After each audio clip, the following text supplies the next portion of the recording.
I met this guy. The one who wrote this. He was a very good friend of my old man.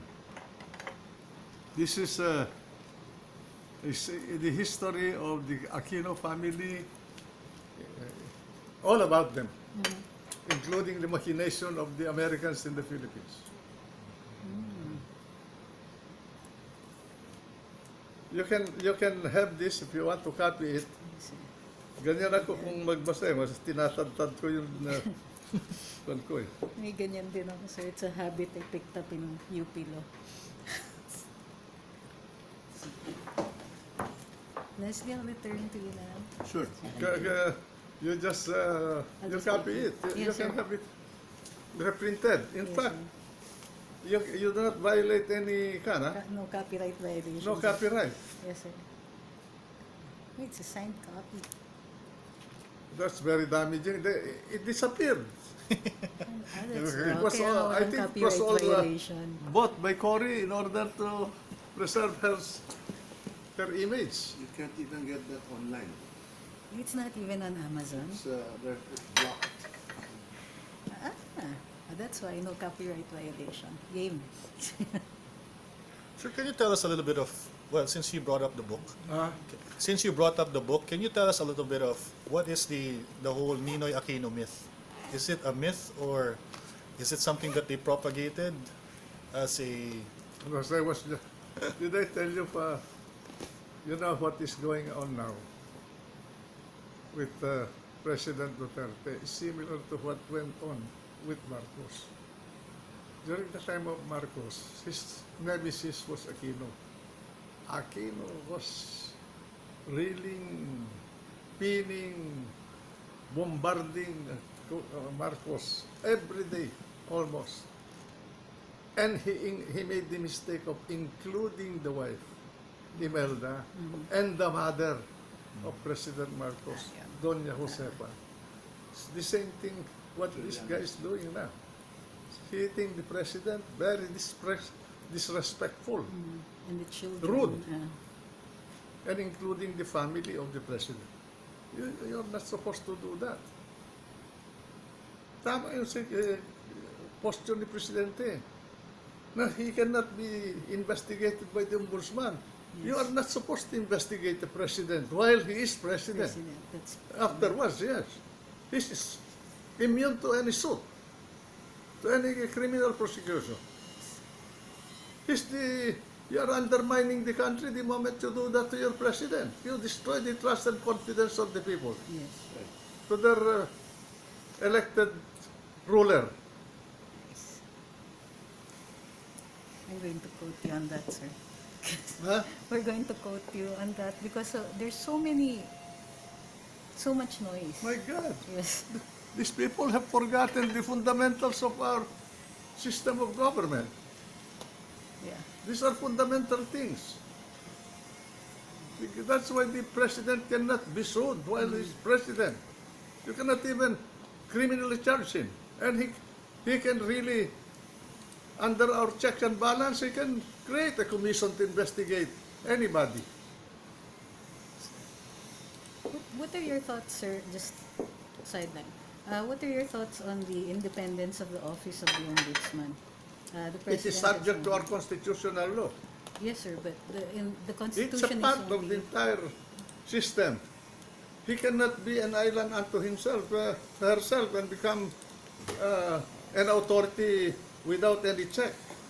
The one that checks him is the highest executive of the land, and that is the president, the repository of political power in the country. There's a 2014 decision of the Supreme Court saying that the deputy ombudsman is subject only to the disciplinary measures of the ombudsman. Mali din herself. yung Supreme Sir, Court. yes, sir nga eh. Kasi binawi niya yung 2012 decision eh. In an earlier decision, the Supreme Court upheld that the deputy ombudsman and downwards are still subject to the disciplinary measures of the president, concurrent with the Kailan ba yung plan? Yung 2014, sir. Binawi. Binawi. Reverse nila because they wanted to strengthen the ombudsman. How? Yun na nga, sir. So they knew this was Tama yung known. ginawa ni Presidente. Oh, I will not obey you. Yes. Oh, Stand still. my God. Why is he the Commander-in-Chief of the Armed Forces? What is the Armed Forces ba? Or the police? These are the legitimate, lawful, coercive Powers, yes. Forces. instrument of the President, of the Chief Executive of the country to control the country in case of need, within the Constitution.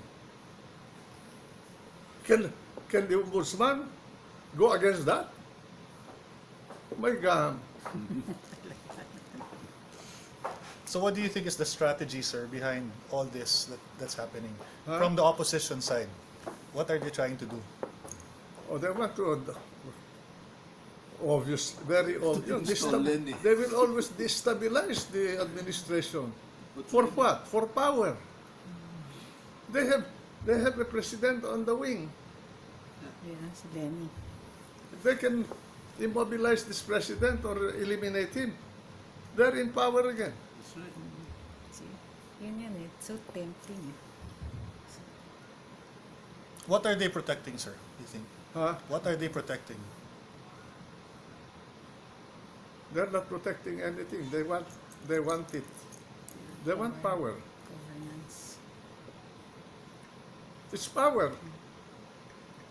What if you were advising the president, sir, what would you have him do? Huh? If you were advising the president, what do you think he should do to address the I situation? will not advise the president. It just is it's rhetorical. It's speculative, sir. I'm telling you, he's doing the right thing. Yan.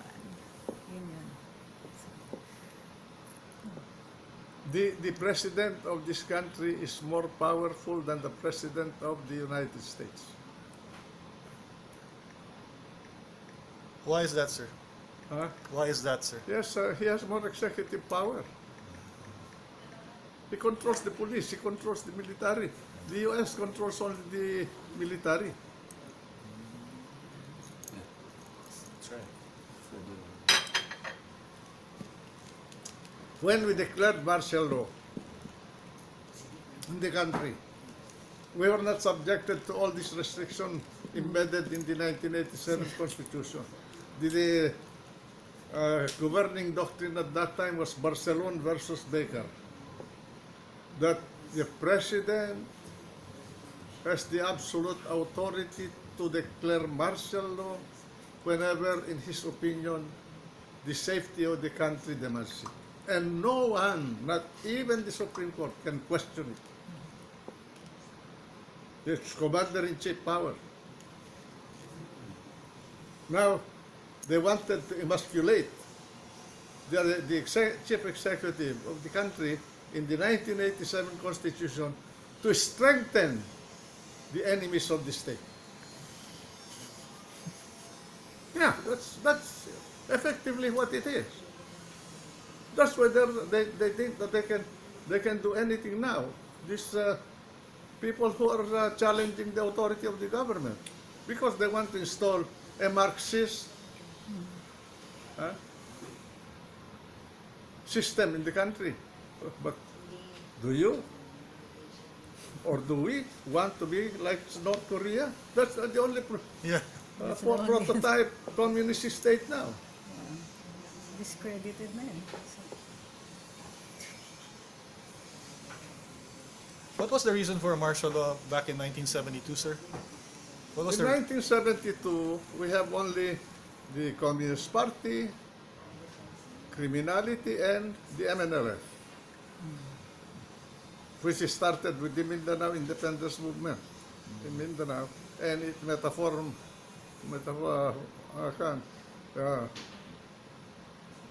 translated itself into the MNLF afterwards, who were actually trained by Malaysia, yes. Nurmiswari. Yes. And at that point, the MILF now was a part of the MNLF. Hasim Salamat and the trio who controlled the group at that time were Nur Miswari, Hashim Salamat, and Dimas Pundato. We were able to co-opt Dimas Pundato. May iwan si Hashim Salamat. I was about to conclude an agreement with the Secretary of Foreign Affairs Ali Treki of Libya.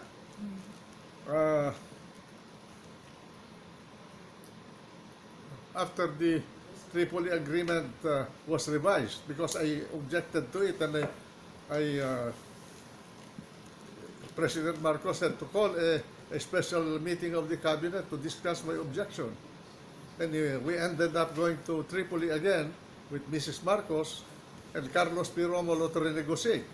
And I was sent out by Gaddafi from Libya, told Mrs. Marcos, I don't like your Secretary of Defense to be in the discussion, because I told him to his face that if his attitude is, because he told me, we are in a state of war.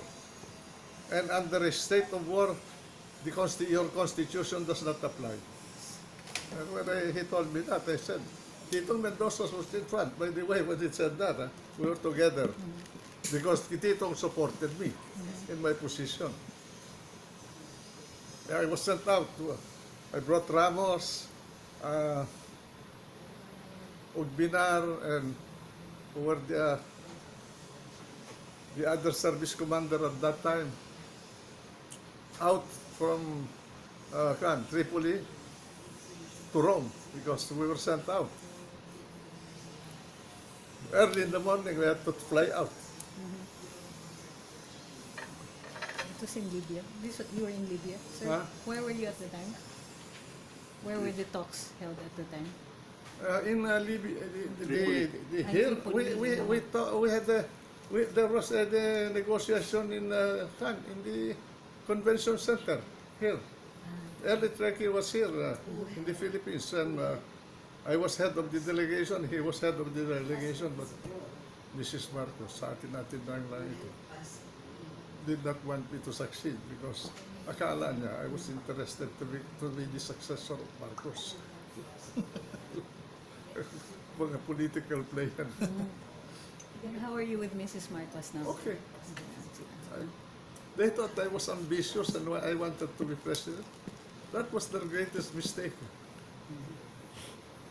You know, if they did not do that, this country would be, probably would be different. Sir, Yeah. Was that junta connected with the Marcoses as well? Huh? That junta you mentioned earlier, was that there's operating I do set- not know whether Mrs. Marcos knew about it. But the one who told me, but do not mention her name, is Edna Kamkam herself, who was the second wife of General Bell.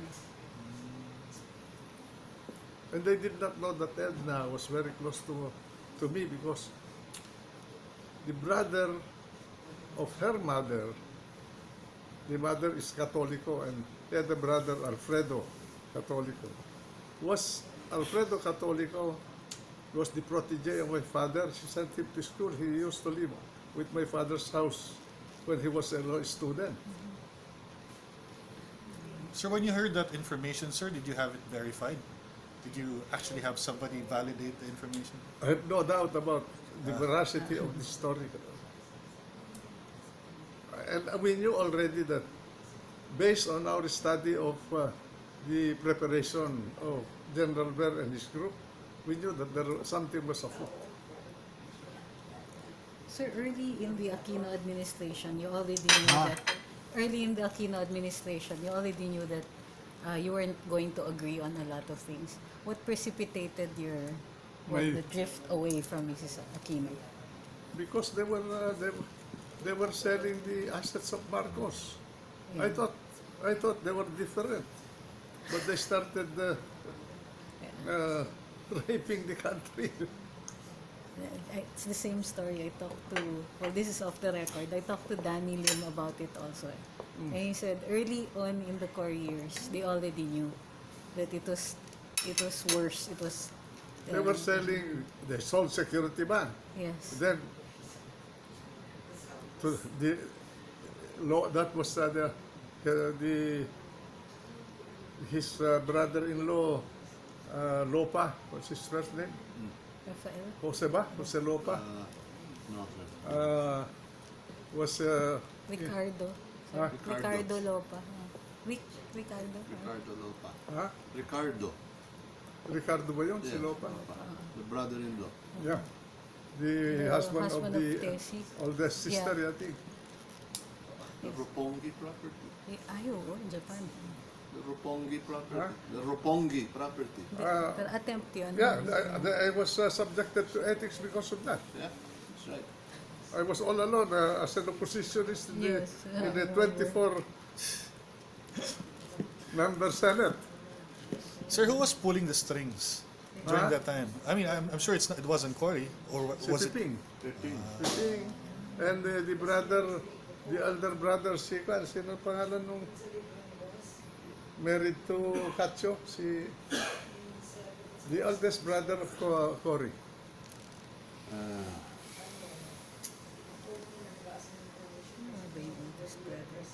Not Jose. No, that's Pepin. Older than Piping. Peping's the Antonio. youngest. No. No.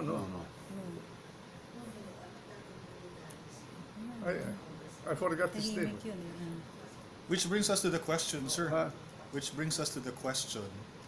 Two Aquinos already in power during the last few Too decades, lousy administration. but they haven't really solved the murder of Ninoy Aquino during those two. Ayun, that's another. Yeah, why? How?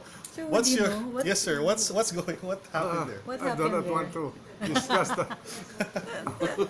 To me, that's weird. But mother and son did not do anything about it. In Yun fact, na nga eh. Hacienda Luisita and Central Azucarero de Tarlac, along with all other some other haciendas, San Luis, Isabel, San Antonio, San Jose, in Isabel and San Jose in Negros Occidental, were owned by Tabacalera. We are the lawyers. During the presidency of Carlos P. Garcia, Ninoy Aquino was very close to Garcia. He was a special assistant to Garcia. Tabacalera sold Hacienda Luisita and Central Azucarero de Tarlac to Don Jose Cojuanco, the family of Cory. They needed $13 million to pay Tabacalera. At that time, we were under exchange control. Garcia, because of Ninoy, authorized $13 million from the very scarce dollar reserves of the central bank to be given to the Aquinos, to the Cojuancos, to buy Hacienda Luisita and Central Azucarera de Tarlac under the condition that the hacienda must be distributed to the farmers, to the tenants of Tabacalera within 5 years from the date of the agreement. Okay? They did not. The farmers went to court. They won in the court of first instance of Caloocan. The judge was Bernardo. He became a justice of the Supreme Court. Bernardo Pardo. What year was this, sir? Huh? What year was this? Before the EDSA revolution, during the Marcos years. Okay. I forgot the year when this sale was before I joined the government of the Tabacalera. This was during the time of Garcia, President Garcia. Carlos P. Garcia. After the death of Pagsaysay, he was succeeded by Carlos Garcia. They never complied. When after the EDSA revolution, that was another thing that I was angry about. Frank Chavez, the Solicitor General of Cory, withdrew the appeal of Hacienda Luisita to the Court of Appeals And Cory issued an executive order because he had a decree-making power under his revolutionary constitution to effect land reform and authorize the issuance of shares of stock in lieu of land.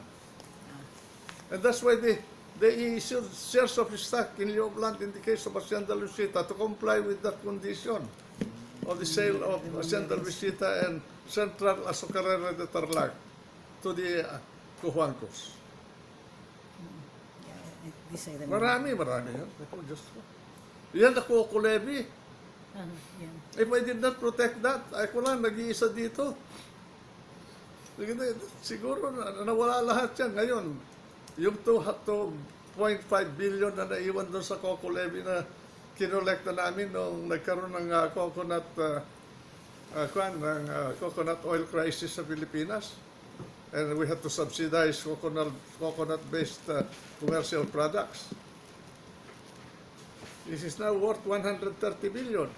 And 75 billion of it was already realized into money through the sale of the shares of stock in San Miguel. But where is that money now? Where is it? We were able to recover part of San Miguel, the 17% shares. How much? 17% lang, sir. Of the 70 million? Of the San Miguel shares only, sir. I was with PCGG, that was my case. So, They all became rich because of PCGG. For heaven's sake, including Philcomsat until now. Philcomsat is under sequestration. yes, sir. I was the one who created that with 55,000 pesos from NDC that I got to form Philcomsat. And the one that capitalized it was Nano Ilusorio. Yeah. Oh. Well, that's why Marcos, I became Niño Bonito of Marcos because of these things, you know. Which later on, the government sold for 145 million.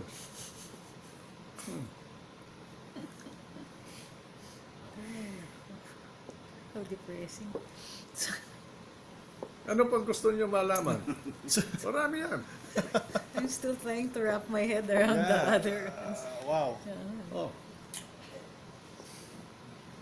Ano na lang, sir? What do you feel are the highlights of the Marcos years? What for you were the highlights of the Marcos years? I think when they declared martial law to save this country from the wave of communist revolution all over the world. Sir, they said that you're the architect of martial law. What was your role in martial law? After the election of 1969, there were massacres. I don't know whether you remember the Santa Lucia Yes, sir, I massacre, do. no? Yes, sir. In Clark. Clark. Those were signs of MLA in the country. After the election, President Marcos, that was Marcos. He was anticipating the problem to set into the Philippines because Nicaragua went down, China went down, Korea went down, and many other countries went down because of the communist revolutionary movement all over the world. This was during the time of the Soviet Union, not Russia, Soviet Union, and very strong. Marcos asked me after he won the election in 1969 to study his powers under the Commander-in-Chief provision. And I was Secretary of Justice at the time. I studied it along with two members of my staff in the Department of Justice, both magna cum laude from UP Law. Efren Plana and forgot the other one. Si, naging justice yun during the time of Cory. Si Minerva Gonzaga, si Mini.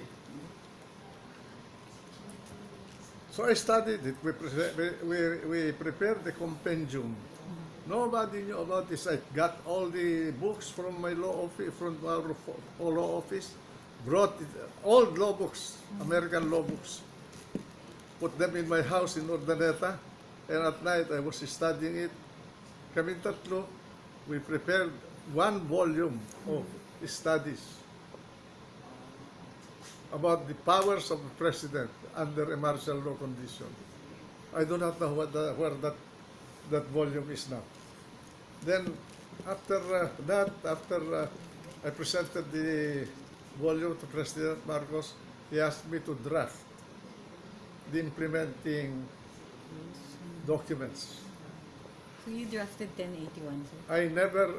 I had no companion except one person.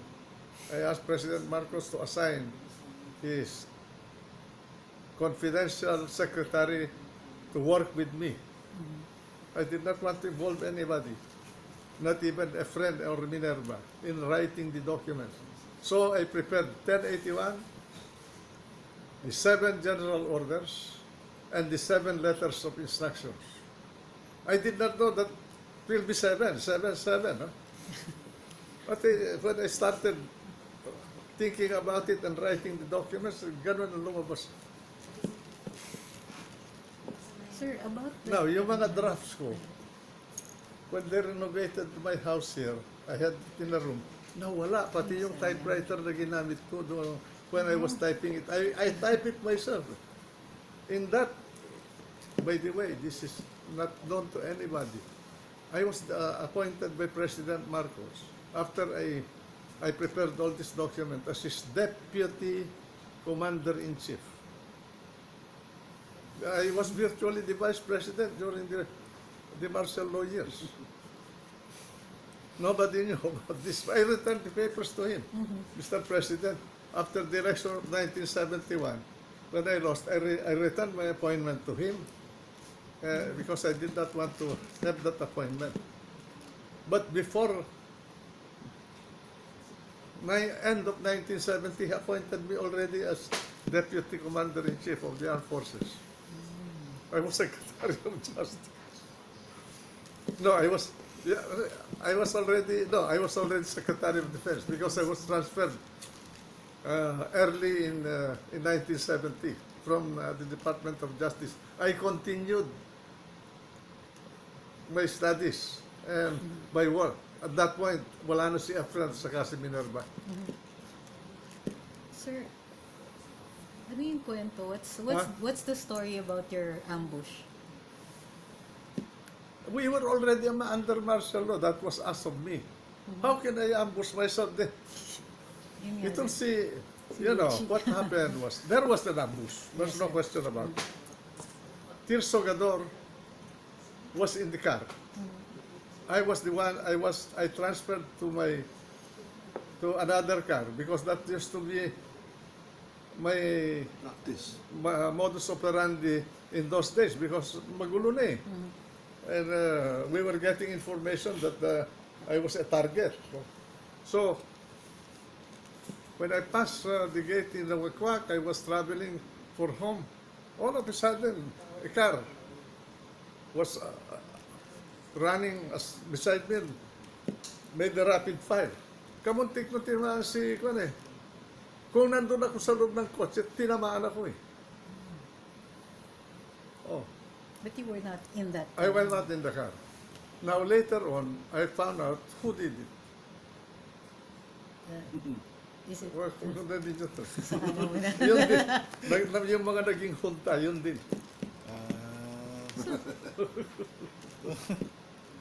Ngayon, hindi ko alam na gamitin ng presidente yun. In his declaration. Tapos na. We were already operating. We were already, martial law was already in operation. So this was after September 22, No, no, no. It was on the. It was Friday, September 22.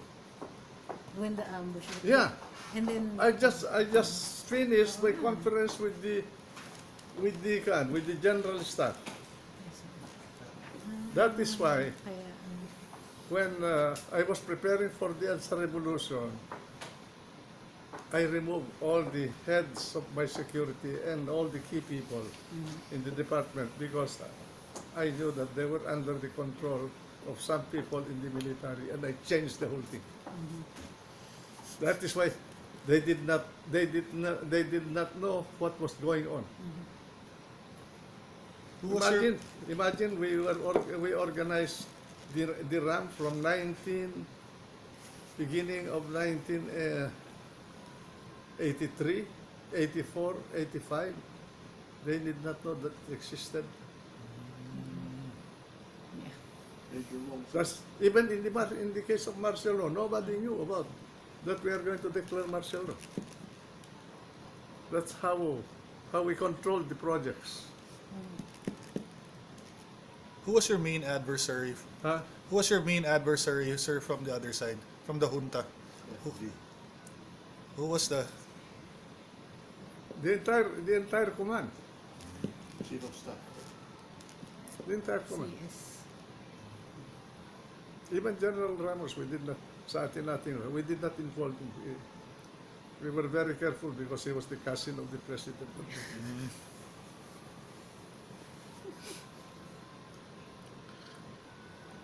The main reason, sir, Huh? the main thing that they always bring up about martial law are the atrocities committed by. Just a minute, to complete this story about Yeah. by ambush. After the EDSA revolution,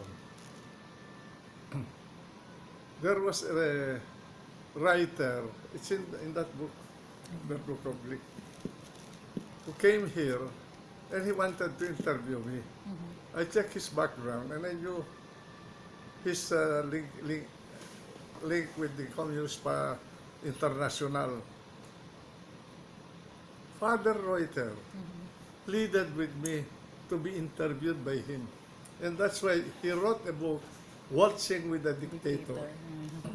And said that I admitted that my ambush was staged. I did say that the ambush was staged. But I did not stage it. But the implication of what he wrote is that I myself did it to use it to declare martial law, which was silly because martial law was already ongoing. The whole military was all over the place operating already when martial law was declared. Bonner. To be Richard Bonner. Richard Bonner. huh? Bonner. Si Raymond. Raymond Bonner. Raymond pala. Raymond Bonner. Oh, correct. Kaibigan pala ni Father Reuter. Bakit ko naman gagawin yun? Correct. Ano yung question? Yeah, going back, sir, because the main contention of the opposition, or even the people who were against martial law, are the atrocities done by the state actors, like the What atrocities? Name me. like the alleged. No, but there's not even an allegation.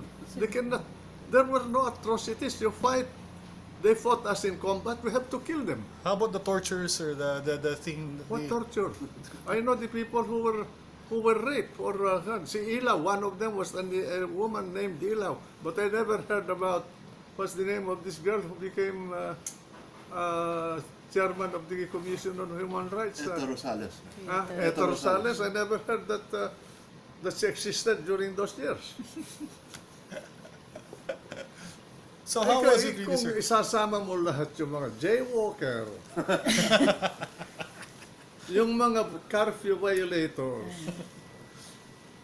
sa abutin mo mahigit 100,000 ang naaresto. Pero ilan-ilan lang yun. Pati si Randall Etchanis with his wife, I fed him, I helped them, I gave them a room behind my office in the Camp Aguinaldo when he was arrested. Why should why should we be killing people? Sinabi ko nga kay, recently, si Luchi Cruz Yes, sir. asked me about disappearances, desaparecidos. I said, name me one. I'll name you one, I said. The son of Justice Hosea, Chief Justice Hosea. But we do not know about him. At that time, they were killing each other. They were engaged in a purge. Even Danny Cordero, who was the grenade thrower in Plaza Miranda, was executed by them. Maraming pinatay sila season dyan sa mga kasama nila. They are buried in the some mountain jungles in the country. How about the alleged abuses of the police, though, sir? Huh? How about Police the and military. the- Abuses? Well, at that time, we have no police. The police is local.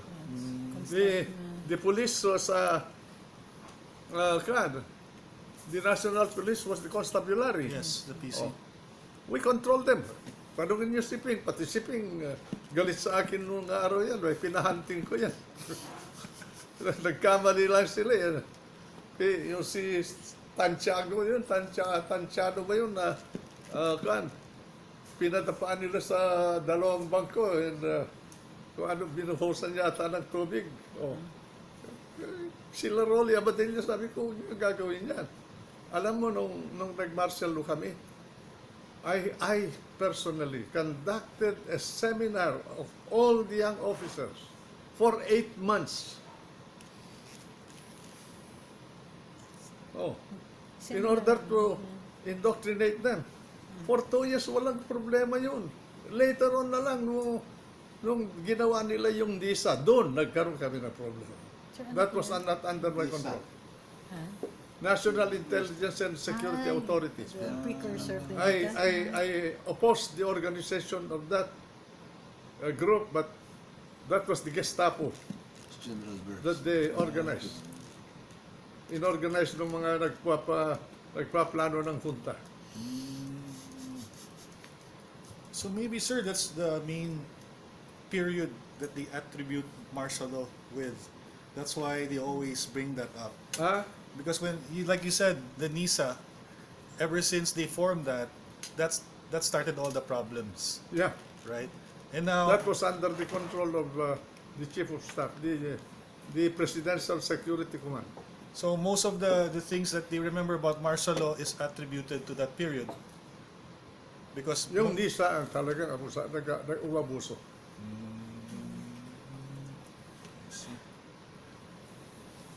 Composite group yun. Yes. Wala. Nobody knows. Nakalimutan na ng mga tao yun. People don't know that. Lahat yan eh. Because I remember even my relatives who are older than me, who lived through those years, they tell me during martial law years in Davao, it was very peaceful. But You can open your house. Nobody will enter your house. yes.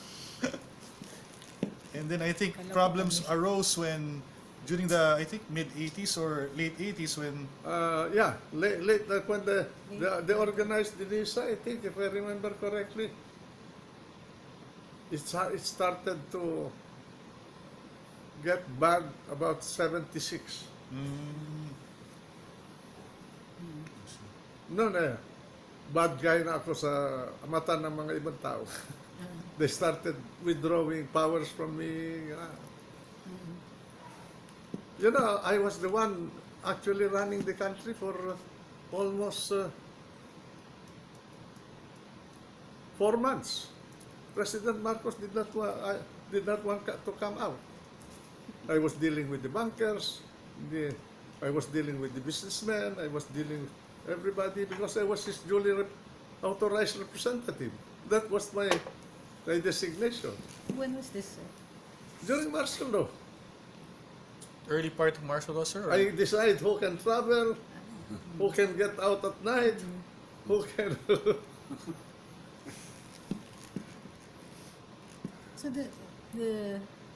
why was there a need for the president to be... The president at some point Marcos started issuing the arrest, search, and seizure orders. But it was presidential. No. I was the one Okay. The only authorized issuer of in the Aso. beginning of arrest and warrant of Aso. Search and ASO, seizure. arrest, ASO. Search and seizure. search and seizure order. Yes, sir. So you signed. But this was... Ngayon, ang problema dyan, yung mga NISA, ang ginawa nila, Meron din sila. because natural, nationwide operation, I had to sign blank forms okay, yeah. for the designated targets. May mga naiwan na mga blank forms, sineros copy nila yan, ginamit ng NISA yan. Ang dami. So did you ever have a confrontation? If not a confrontation, did you ever get to talk to former President Marcos before about that situation when there was trouble already brewing between you and the group? That I did. What did he say about But that? sir? at that point, his mind was somewhat affected already, and said, "I take your advice, but don't hurt my interest."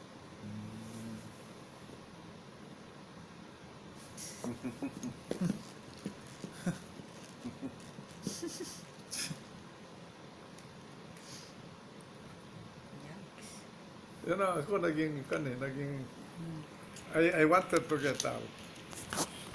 But the president naman did not want me to get out. And I had no choice except to continue with my organization or something to protect me and my family. Never mind myself, but my wife and my children.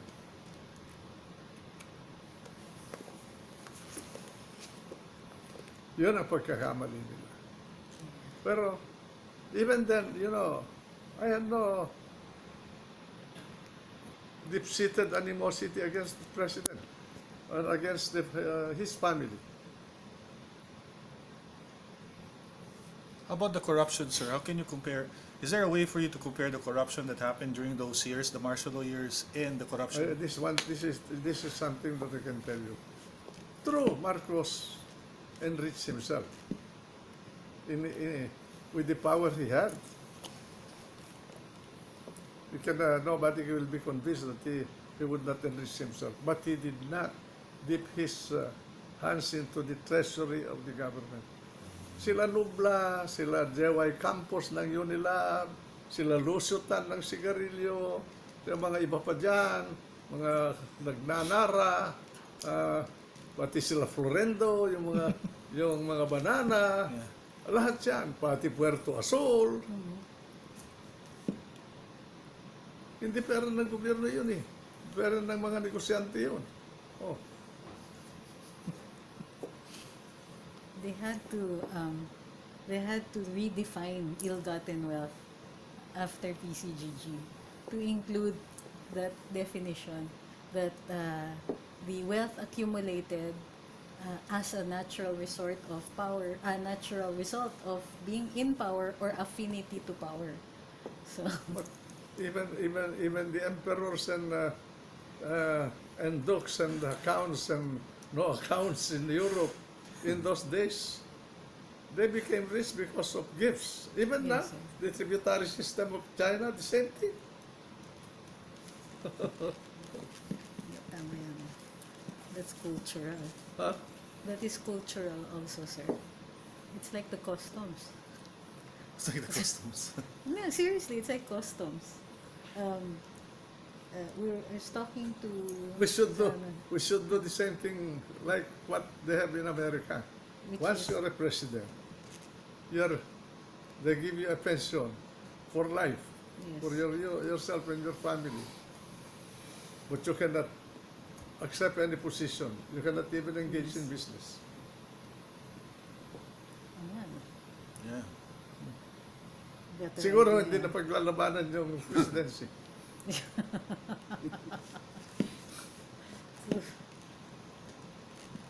Is that also the reason, sir, why after? Is that also the reason, sir, why after 40 years, people are still poor? A lot of Filipinos are still poor? You think? You cannot you cannot remove poverty in the land. That has been the ideal wish of every government in the world, whether you are a primitive government or a modern government. You can reduce it. What we should do is to create an opportunity for business to thrive, pay their taxes, and create jobs. One thing that I noticed that look into this, the condition of Metro Manila. Nobody ever thought about this. It's a security problem. If something happens to this metropolis, you close this South Expressway, you close the North Expressway, and isolate Metro Manila. If something happens like that, I think happens like that, you'll have a riot here in 1 week. Uncontrollable. Why?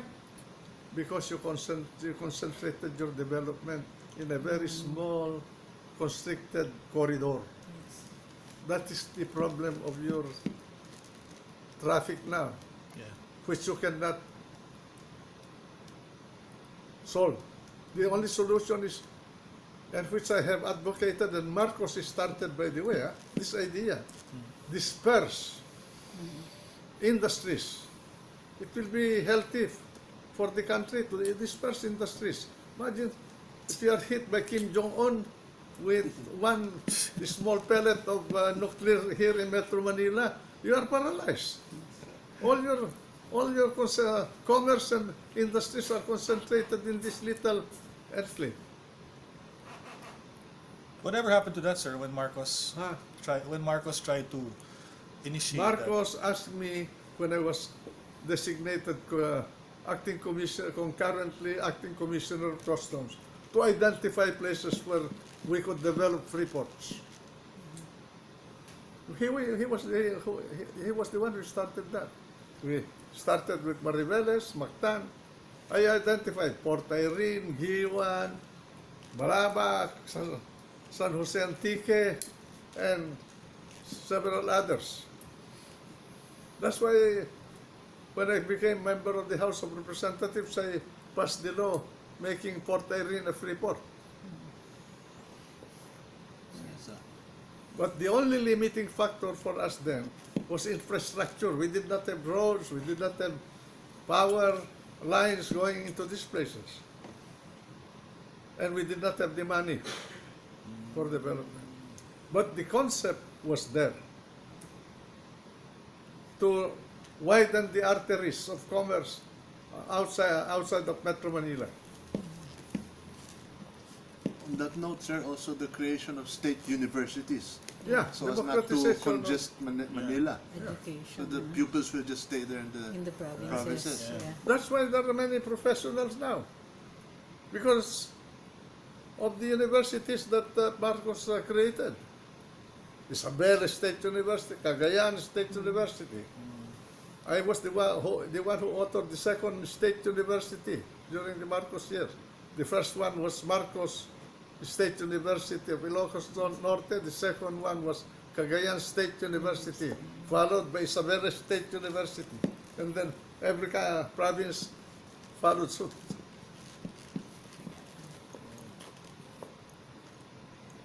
Yung mga bar top-notchers ngayon, mga state university. Yeah. Nung panahon naman ni Ramos, I reformed the tax system of the country. Have That's you why seen- I removed the income tax of OFWs. The income earned abroad is not taxable in the Philippines. Yeah, Only for if you are a all resident years, of the country Yes, sir. and you earn income abroad, you have to include it here. Earlier, sir, Ron mentioned about the Marcos wealth. You mentioned to me in 1965, he already had 20 million pesos in cash 1965. during campaign. Yeah. Already had 20 Yeah, million $20 pesos million in cash. pesos in cash. Pesos in So he was moneyed, sir. May pera na. Marcos was a very astute lawyer.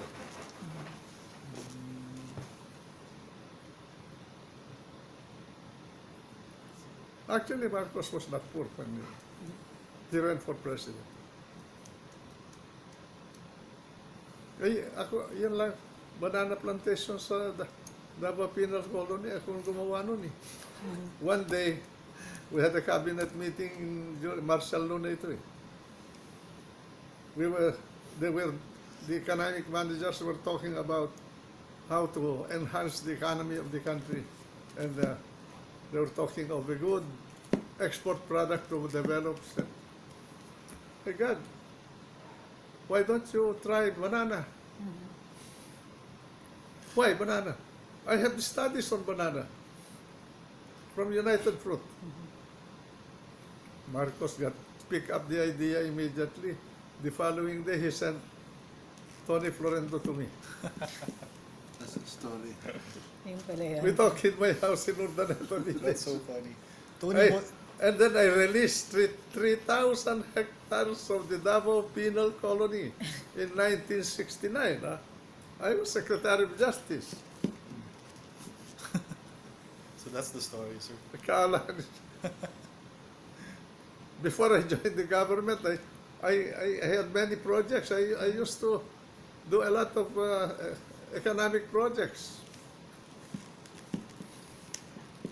I never went to the Supreme Court to argue a case, but I handled many criminal cases, live cases, either on the defense or prosecution side. Sir, going back to, because part of the legacy of martial law are the ones who are trying to get money from the abuses, Huh? like the plane, Yung 10,000. the 10,000 people who are claiming, they have claims against the government. My God, these people, why should you pay these people who were fighting, killing soldiers? So they're also Combatants kasi. Oh, yeah. Marami kaming inaresto doon, ng mga combatants nila. How about the people that they killed? Are they not entitled to the same compensation package? Why should you compensate? Do you think Lenin or Pol Pot or Hun Sen or Xi Jinping pay people who fought their government? They'll hang them. They'll burn them. Why do you think why do you think the Communist Party still exists in the Philippines, sir? It's a gasping, Or the NPA? Why are they still fighting for something that's a losing battle? Kasi nagiging pinapansin kon sila, nagiging extortion group na sila. You go to the countryside, Yeah. Yes, sir. miners, they pay them. But those people who are involved in tree farming, you pay them. The countryside, they collect. Tricycle drivers, bus operators. They said, Revolutionary tax. revolutionary tax. There are two governments in the country, sasabihin sa'yo. Lalo na pag-election. Eh bakit? Pati simbahan, ganun din eh. Ano ba yung tithe?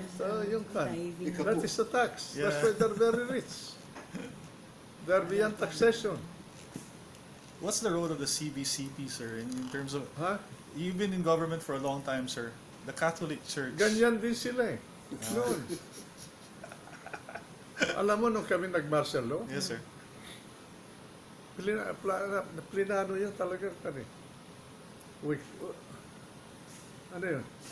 We close all TV stations. Yeah. We close all newspapers. We close all communication systems. The whole country was quiet. I remember, sir, when I was very young when that happened, so we stopped watching Voltes 5. How old were you then? I was 10 years old, 5 years old, sir. How old are you now? I'm 43, sir. 72. So I wasn't even born then, sir, Ah. but later on when I was 6 years old after martial law, we used to watch a lot of cartoons, like a lot of... The only thing you can hear was music over the airlanes. Yeah. Nothing more. Quiet. Yes, quiet. Homer Pratt of Philippine Long Distance, who was my former client when I was in law practice, PLDT. Oh, Johnny said, so there are soldiers closing our cable, overseas cable. Homer, just follow their instruction. We are under martial law. Believe me, I will be the one to reopen that in a few days. Just close it. Yung Iglesia ni Cristo, on the night after my ambush, I was in directed by President Marcos to supervise the operation that night. No? I was at home already in Santo Domingo, my house in Santo Domingo, when martial law was declared. I got a telephone call from Ramos. He was asking me to authorize him to use a recoilless rifle to hit the Iglesia ni Cristo. I told him, Eddie, huwag mong gagawin yan. Pabayaan mo, I will call up KRD and I'll talk to him. So I called up KRD. He said, KRD, where President Marcos has declared martial law, pabayaan mo lang sila, yung mga sundalo na isara yung radio ninyo para wala nang gulo yan. At I assure you, I'll reopen it soon. Because I had all the authority. Yeah. I can make a promise. Kaya, pumayag si KRD. Yung mga tao, yung namatay doon, na isa, sa iglesia, tao ko yun. Part of my security in the Department of Defense dahil tinanggal ni Presidente Marcos lahat ng security ng iglesia noon. Ako ang nagbigay sa kanila ng security nila to secure that palace. That's why I became very close to KRD. Mabait yan, eh. Kaibigan ko yun eh. Sir, Si Clark Eduardo, mga bata pa yan nun. Sir, of all the people in government, sir, you've been part of the executive, the legislative, and you've had so many experience dealing with so many people all these years. Do you have any advice as far as, because what we observed so far, I mean, si Attorney kasi has been working with government for a long time. For me, to be honest with you, this is my first year to work in government. So, You know, I admire that President Duterte. He attends to all of these schedules. Yes. It's just a man-killing job. oo nga, sir, Oh my God. we're worried about him. Oh, that's a, Sa atin lang ito, no?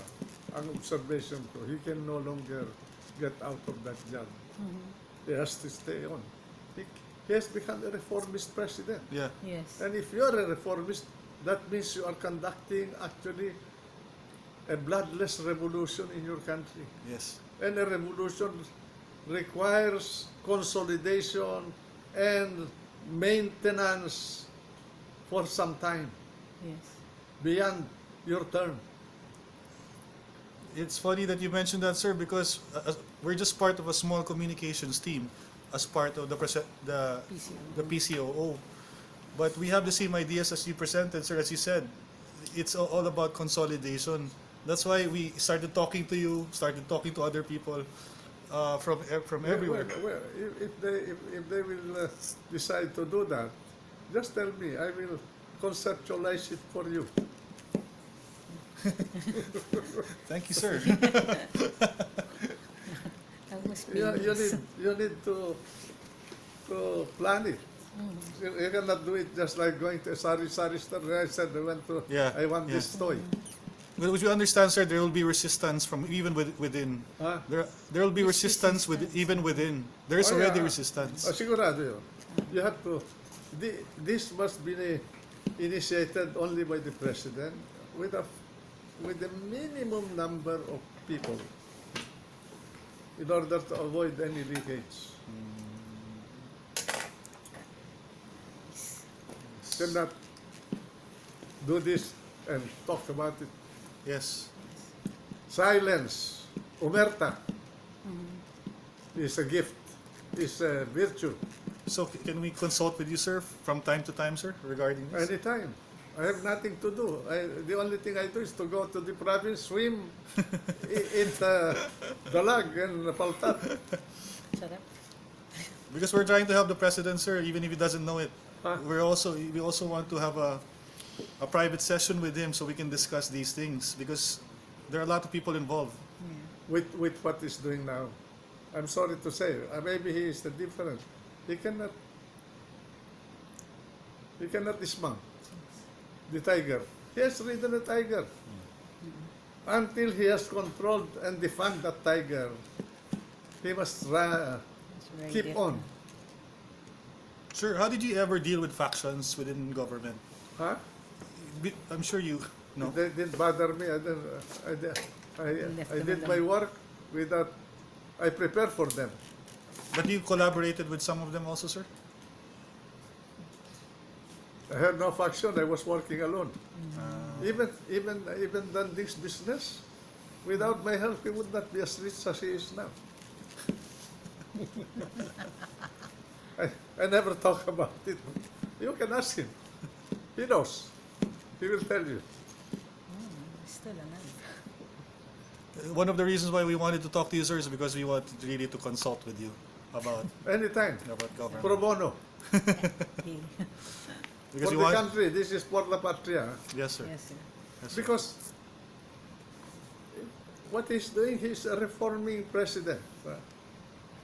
You read history, all reformists, either when they succeed, history will remember them. But those people around him in their time, these reformists, they were the first one to run away. Yeah. But even Mao Zedong, what did he do? He killed a lot of people in China. Yeah. But he was the unifier. The French Revolution, the same thing. The Dantons, the Robespierre, the Madame Roland, and the Marats, and everybody, they were all eaten by the tiger. How about Lee Kuan Yew, sir? Until Napoleon came. Yeah, Napoleon. Huh? How about Lee Kuan Yew of Singapore? Sino? Lee Kuan Yew, sir. And Lee Kuan Yew is a type unto himself. He did the revolution. Lee Kuan Yew is, he hung all his enemies quietly. He is a good friend, very good friend of mine, by the way. Huh? I used to play golf with him here. And his son, Lee, the president, the prime minister, was Yes, sir. just a cadet. But is he a good example, sir, as to the way you should approach the problem when it comes to the Philippines? Oh, Is that a good peg? oh. Si Lee Kuan Yew, sir, the way he did, he reformed Singapore. Is that a good example? A good model Is it a good model for for us. I don't think with our population, I don't think he will succeed. He could do that because Singapore is a city-state. But to do that in a country of 100 million or more, very dangerous. What is your take on the Federalist The only thing, movement, sir? well, I don't think the president can do it under the present system. If ever he wants to do that, and that's a part of his reform package, I think, and that is the core of his reform package. But in the middle of his term, if he will if I think he's on that trajectory, as I think he is, then that is the only time he can do it.